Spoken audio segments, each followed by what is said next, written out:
Welcome. What I want to do today is talk to you about cash flow management, in particular in how it's important to a small business.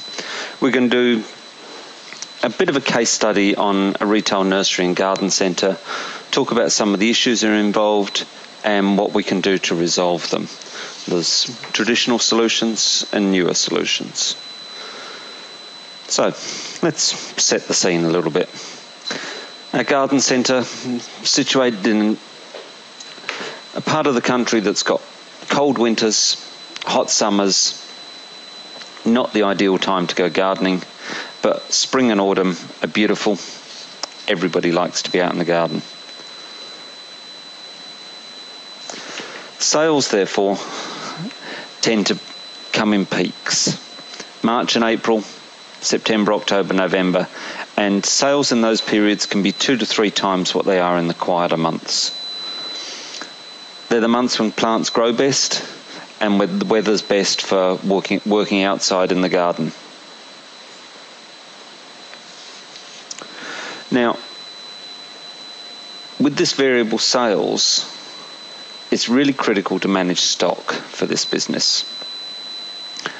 Too much stock, and it's a drain on cash.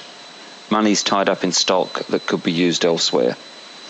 But not having sufficient stock will result in lost sales opportunities. Stock levels have to be built up before the peak sales period and then decline as the slow times approach. So our purchases tend to lead the sales. They tend to be concentrated in the periods immediately before the peak sales period. Business needs to negotiate extended terms with major suppliers, and it's important to keep on good terms with suppliers by adhering to those payment terms.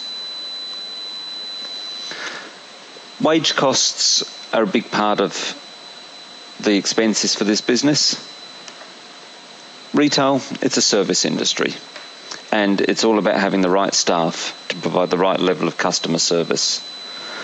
So there's a core of permanent staff, and the costs for those wages don't vary over the year. And they're supplemented by casual staff in the peak periods, generally in the front of house and the operations side of things.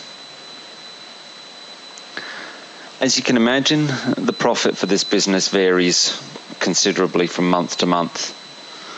Some months are very profitable, other months profit's negligible, or sometimes it's even a loss. Overall, it's a profitable business, but it runs close to the bone sometimes. And even in those quiet months, it's important to maintain the skilled staff so that customer service levels can be maintained. There's a number of issues with cash flow. Firstly, one of the benefits of retail is that 99% of the sales come in cash or equivalent to cash. Small number of trade sales are done on credit, but that's fairly minor. Purchases generally on 30 to 60-day terms for most suppliers. GST is paid quarterly, PAYG monthly, superannuation for staff is paid quarterly. The bank's got an overdraft limit and needs to stay within it, although sometimes it trades very close to that limit. So how do we tackle this? There's 5 steps. We need to create a profit and loss budget. We need a balance sheet budget so that we can manage things like any asset and equipment purchases, loan repayments, and the superannuation and tax obligations. We need to look at how everything gets paid and received. It's not just a matter of looking at the budget on an accrual basis. We have to convert that into actual cash, because expenses in one month don't necessarily get paid in that month. So we need to combine then the profit and loss, the balance sheet, and the cash flow settings. And this isn't just a one-off exercise. Cash flow management in this business is something that needs to be done regularly, month after month after month, so that we stay in control, know what's happening, and anticipate problems before they occur. So, the traditional way of doing this is to use a spreadsheet such as Microsoft Excel. And some of these tasks are fairly easy. Most people are familiar with the basics of creating a profit and loss budget in Excel. Not too hard. A balance sheet budget requires a little bit more accounting understanding, but again, isn't too difficult.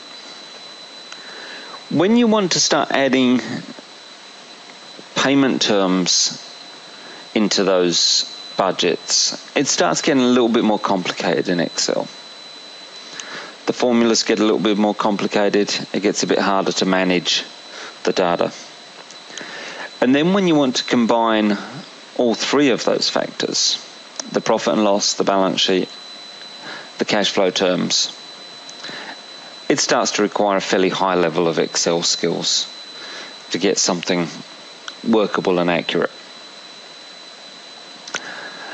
And the really hard part then comes when you want to try and add in the actual data from your accounting file so that you know where you're starting from and you can update and compare month by month.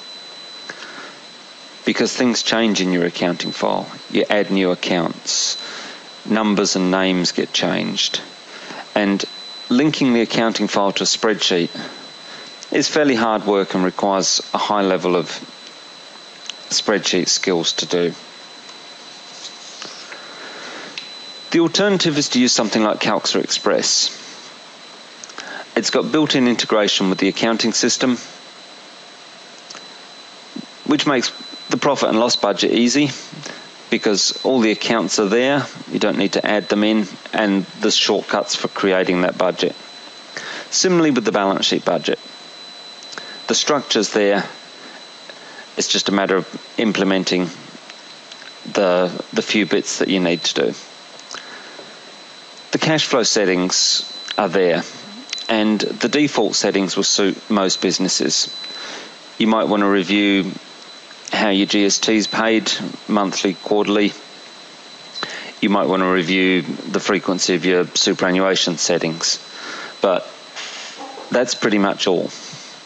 And combining all these is done.